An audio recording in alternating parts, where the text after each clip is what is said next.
Bonjour, ici Christine Palacio. L'Inde est la 6e et avant-dernière étape de mes 100 jours autour du monde. Pendant que je préparais mon voyage, une amie m'a recommandé un tour guidé de 2 semaines au Rajasthan. C'était mon premier contact avec l'Inde. L'Inde n'est pas un pays facile à découvrir. La barrière de la langue y est très importante. Et tous les jours, le touriste doit vraiment puiser dans ses ressources de patience et de tolérance et d'adaptation. Néanmoins, l'enjeu en vaut la chandelle. Je suis revenue depuis plus d'1 an et j'y pense encore très souvent. C'est une expérience qui a teinté ma façon de voir la vie et le monde.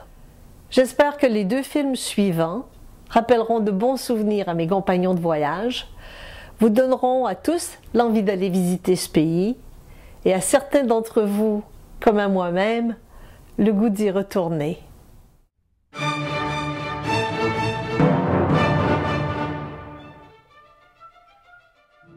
L'avion atterrit à travers un dense brouillard sur une piste qui laisse vite voir d'importants travaux de réfection. Il faudra plus d'1 heure et demie pour pénétrer dans l'aéroport et tout autant pour passer les douanes. L'arrivée est inquiétante, mais mon hôtel a envoyé un chauffeur qui apparaît à la sortie portant une pancarte à mon nom. « Incredible India » s'exclame en me quittant un ami belge rencontré dans la file des douanes.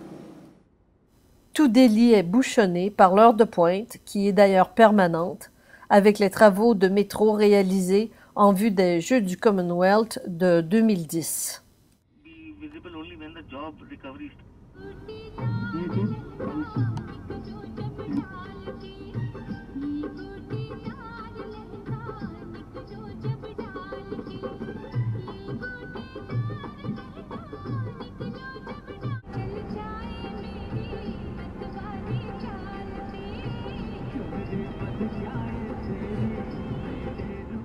Une luxueuse chambre m'attend au Ramada Plaza de Delhi, un bel hôtel que je découvre le lendemain, en même temps que de sérieuses mesures de sécurité. Les sites touristiques de l'Inde sont hautement sécurisés. Juste le temps de rassembler le groupe et nous partons dans le bus qui nous transportera sur plus de 2200 km dans le Rajasthan, en compagnie d'un guide et de 2 chauffeurs. Namasté. On traverse Delhi, encore étranglé par la circulation, et les arrêts sont ponctués par les performances rigolotes des enfants mendiants, des compagnons permanents et omniprésents sur notre route.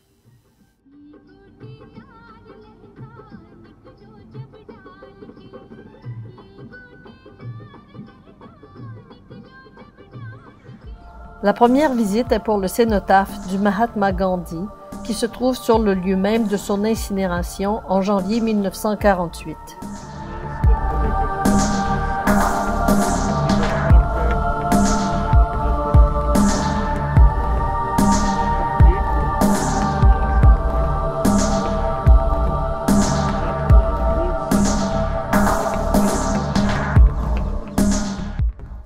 On traverse quelques beaux quartiers de la ville pour aller visiter les ruines de la plus vieille mosquée musulmane de la région, Qutb Minar, et sa tour de quelques 72 mètres de hauteur et dont l'édification a débuté en toute fin du XIIe siècle. Datant, elle, du IVe siècle, la colonne de fer d'une des cours intérieures révèle les talents et les connaissances des artisans d'alors. La tour de la Victoire fut construite, elle, pour annoncer l'avènement des sultans en Inde.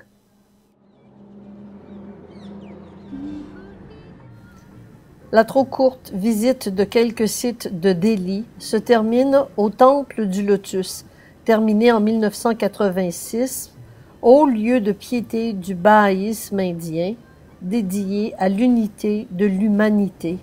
Le bahaïsme n'a ni clergé ni rituel autre que la prière et la méditation sur tous les grands textes religieux et pratique le silence.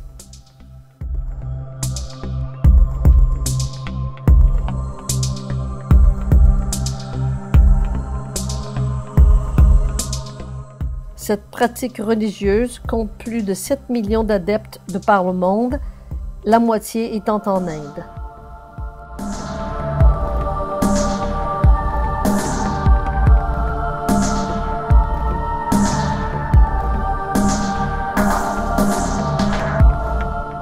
Notre long périple sur les routes du Rajasthan nous permet évidemment de voir la vie des villes et des villages dont les infrastructures et l'organisation sociale n'ont rien à voir avec ce qui nous est familier.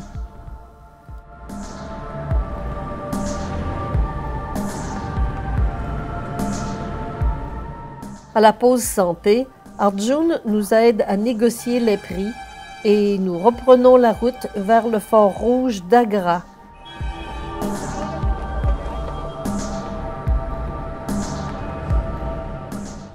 Ce fort spectaculaire, construit par l'empereur Akbar, appelé aussi le Grand Moghol, est visité autant par les Indiens que par les touristes étrangers.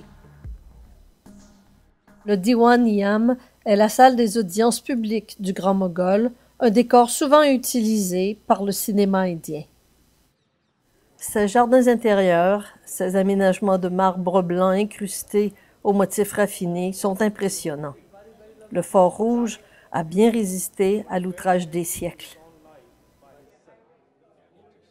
La brume persiste et donne à l'endroit un aspect mystérieux, hors du temps présent, quand la vadrouille n'avait probablement pas encore été inventée.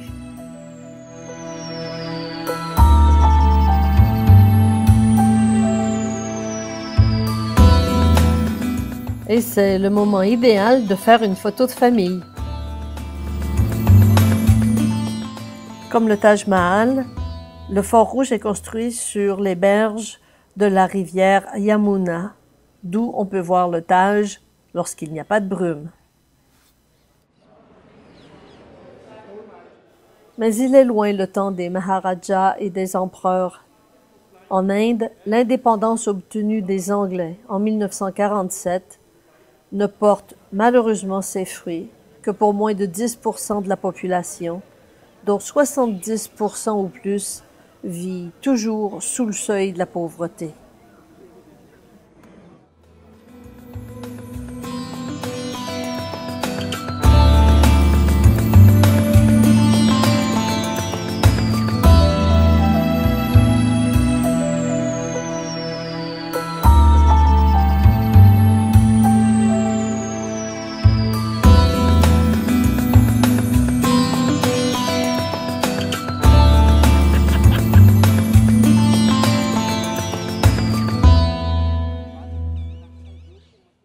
On quitte le Fort Rouge, bien gardé lui aussi, pour franchir les quelques kilomètres nécessaires à travers la ville d'Agra et découvrir son décor tristement contemporain.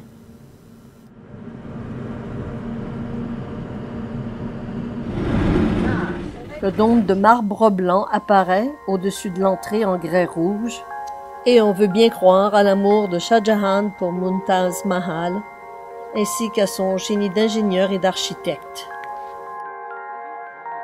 La construction du Taj Mahal s'est terminée en 1643, après 12 années de travail par plus de 20 000 ouvriers. Shah Jahan ne savait alors pas qu'il allait être renversé par son propre fils et emprisonné au Fort Rouge pour y mourir en contemplant le mausolée de son épouse bien-aimée, décédés en mettant au monde leur 14e enfant. Derrière le Taj, avec son niveau d'eau très bas, la rivière Yamuna, qui aurait vu la naissance de Krishna, a l'air d'un sanctuaire naturel paisible où les jeunes amoureux indiens contemplent leur avenir. Leur avenir est le Fort Rouge sur l'autre rive.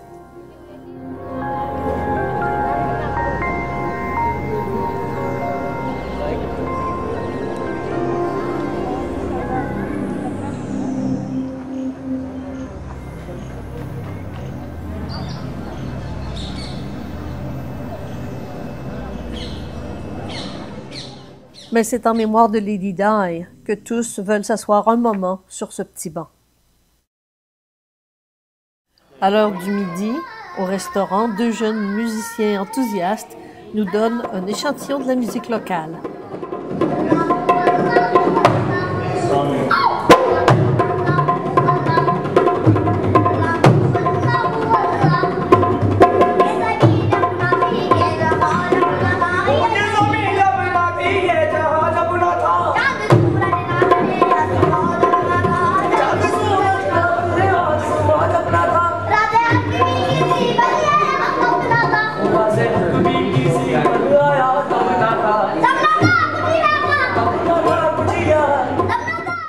Puis nous allons visiter une fabrique d'objets de marbre incrustés, métier millénaire en Inde, dont nous avons vu un bel exemple au Taj Mahal.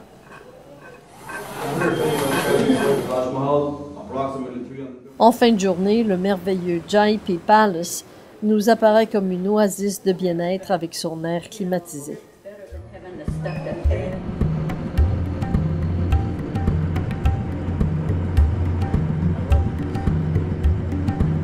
Burning a kind of incense to keep the flies away.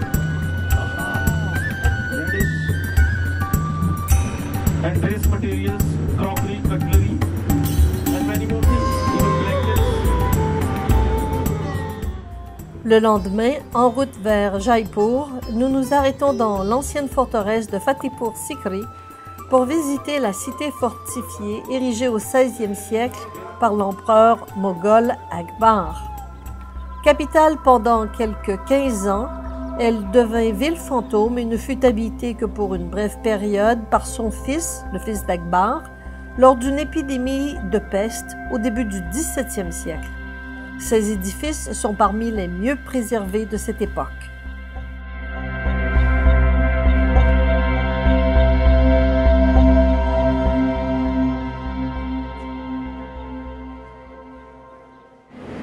Nous reprenons donc la route vers Jaipur où nous irons coucher.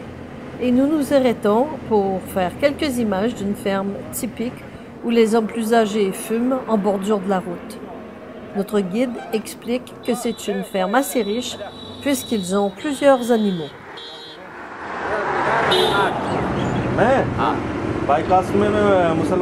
Sur les murs d'enceinte, les galettes de bouse de vache sèches et serviront de combustible. Quant à moi, je m'étonne de trouver des fleurs de lys qui garnissent une porte au Rajasthan. Mais personne ne parle anglais, alors on poursuit la route qui offre son spectacle continu.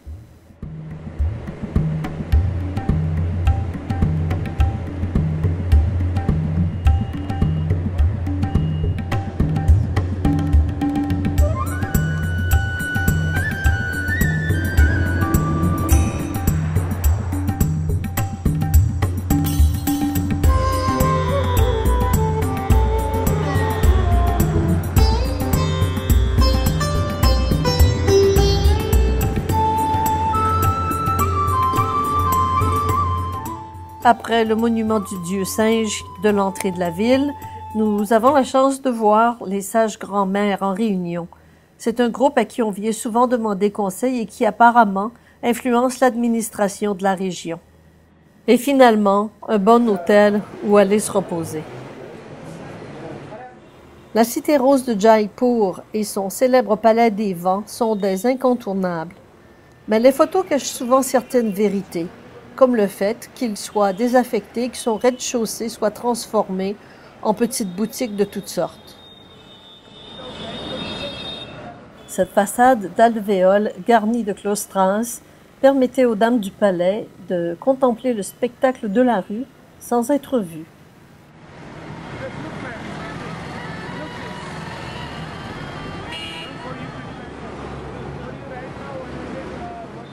Sur le trottoir d'en face, un marchand, comme bien d'autres, porte la barbe rouge pour imiter le prophète Mohammed. Nous reviendrons en fin de journée à Jaipur, après une visite du fort Amber, en contrebas du fort Jagar, et situé à environ 10 km de Jaipur. Son existence était déjà soulignée dans les écrits du XIe siècle, et la ville fortifiée fut abandonnée au profit de la nouvelle ville de Jaipur au XVIIIe siècle. Et c'est à dos d'éléphant que nous monterons vers la forteresse elle-même.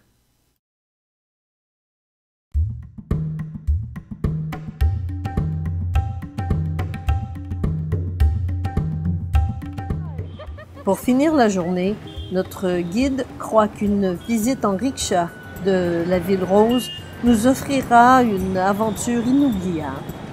On a l'impression de risquer sa vie dans tout ce trafic désordonné, mais en voyage, il faut être prêt à tout.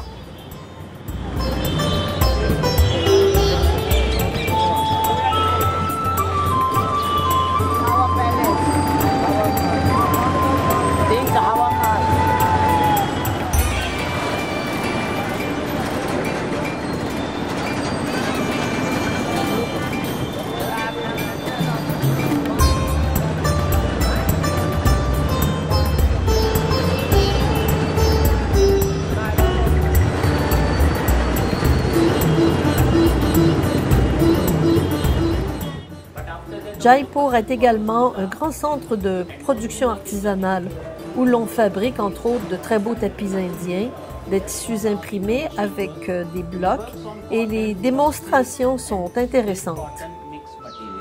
So for cotton and mixed material we use teak wood blocks.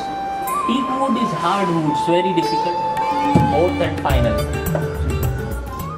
On y découvrira avec étonnement le Jantar Mantar, un observatoire astrologique précieux dans le monde dont les instruments géants ont été construits entre 1728 et 1734 par un Maharaja féru d'astronomie, Jai Singh II, et qui sont utilisés encore aujourd'hui.